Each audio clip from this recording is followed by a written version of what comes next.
Baiklah, sekarang saya akan menjelaskan mengenai penjelasan kasus dari azathioprine, yaitu di sini kasusnya seorang laki-laki berusia 32 tahun, alasan kontrol yaitu tidak lanjut penyakit Crohn, didiagnosis 3 tahun lalu, kemudian juga mencapai remisi setelah terapi glukokortikoid dosis tinggi, tetap remisi sampai 2 bulan yang lalu, mengalami kekambuhan atau diare dan juga nyeri perut. Sempat dirawat singkat di rumah sakit, kembali mendapat glukokortikoid dosis tinggi, baru saja menyelesaikan tapering steroid minggu ini. Saat ini, gejala sudah membaik. Obat baru yaitu azathioprine sebagai terapi pemeliharaan atau maintenance. Manakah yang paling tepat menggunakan efek azathioprine terhadap fungsi imun, yaitu A. Dilihat dari jumlah limfosit B menurun, jumlah limfosit T tidak ada efek, kadar imunoglobulin menurun, aktivitas IL-2 tidak ada efek.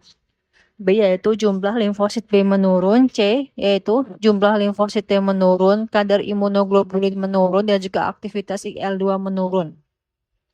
C yaitu jumlah limfosit B yaitu tidak ada efek, jumlah limfosit T menurun, kadar imunoglobulin tidak ada efek, aktivitas IL-2 itu menurun. D yaitu jumlah limfosit B menurun, jumlah limfosit T menurun, kadar imunoglobulin meningkat, dan juga aktivitas IL-2 itu meningkat. Yaitu E, jumlah limfosit B meningkat, jumlah limfosit T meningkat, kadar imunoglobulin menurun, dan juga aktivitas IL-2 menurun. Jawaban yang paling tepat yaitu B.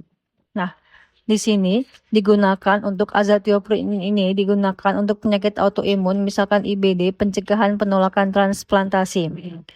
Mekanisme kerja itu azathioprine itu jadi 6-thioguanin di sini, yaitu menjadi 6-thioguanin. Efeknya menghambat sintesis purin atau DNA masuk sebagai purin palsu ke DNA dan juga RNA. Akibatnya sel yang cepat membelah atau termasuk sel imun dan juga sel sumsum tulang terganggu.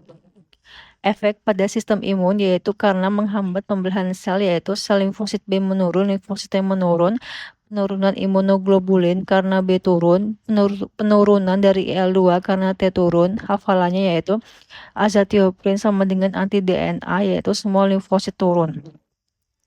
Efek samping penting yaitu pansitopenia itu atau anemia, leukopenia plus trombositopenia, mudah infeksi. Kenapa pilihan lain salah? Yaitu di sini choice A yaitu atau rituximab, mekanismenya itu merupakan antibodi anti CD20, hanya menghancurkan sel B. Efeknya yaitu B sel itu menurun, imunoglobulin menurun, T sel relatif tidak berubah. Kemudian juga jadi salah karena azathioprine menurunkan B dan juga T, bukan hanya B. Benar jika kasus menyebut yaitu anti CD20, terapi limfoma B dan juga rheumatoid arthritis. Choice C yaitu atau muromonab, yaitu mekanismenya antibodi anti CD3, hanya menghancurkan sel T. Efeknya itu T sel menurun, IL-2 menurun, tidak langsung menurunkan B sel. Salah karena azathioprine menurunkan B dan juga T secara langsung. Benar jika kasus menyebut anti CD3, pencegahan rejection transplant akut.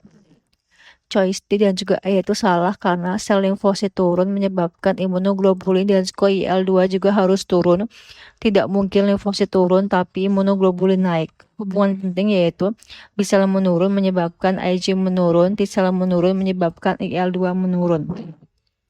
Ringkasan perbandingan yaitu azathioprine itu menurunkan B sel, menurunkan T sel, menurunkan imunoglobulin, menurunkan IL-2.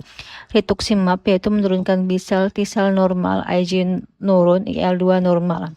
Muromonab yaitu B sel itu normal, T sel itu menurun, IgG normal, IL-2 normal, IL-2 menurun. Kesimpulan super singkat yaitu azathioprine itu yaitu hambat DNA, kemudian juga menyebabkan semua limfosit itu menurun dan juga menyebabkan IgG dan juga IL-2 itu menurun.